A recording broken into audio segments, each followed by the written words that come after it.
Here's what I've learned from Steve Jobs. There were many lessons, but this one really stood out. It really takes courage to make a change when you're working on something and abandon this idea when you spend months and months and months of effort and do something else. It is difficult. Most people are not good at this.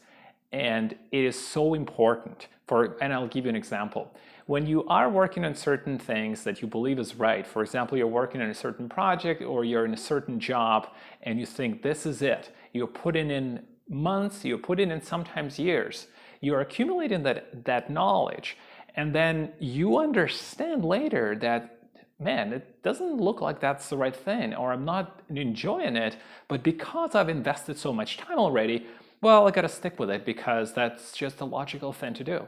But that's not what you have to do. That just doesn't make any sense.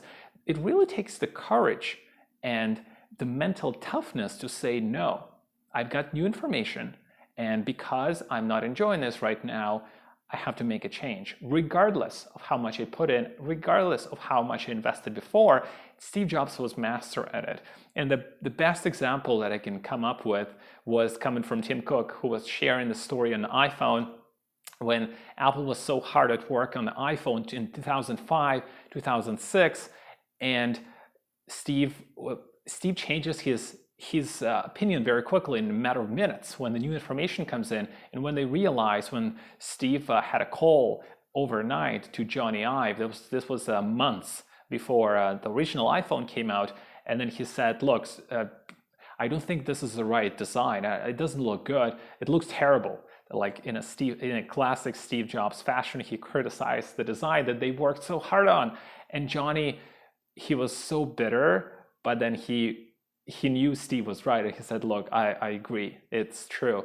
They had to start from scratch, redesign the whole phone months before the release, and then it became the most successful consumer product ever made in the world. So, and then Steve made so many decisions like that. Whenever he was so certain that, look, we're gonna do this, then the new information comes out, he's like, nope, screw that, I'm gonna do that now.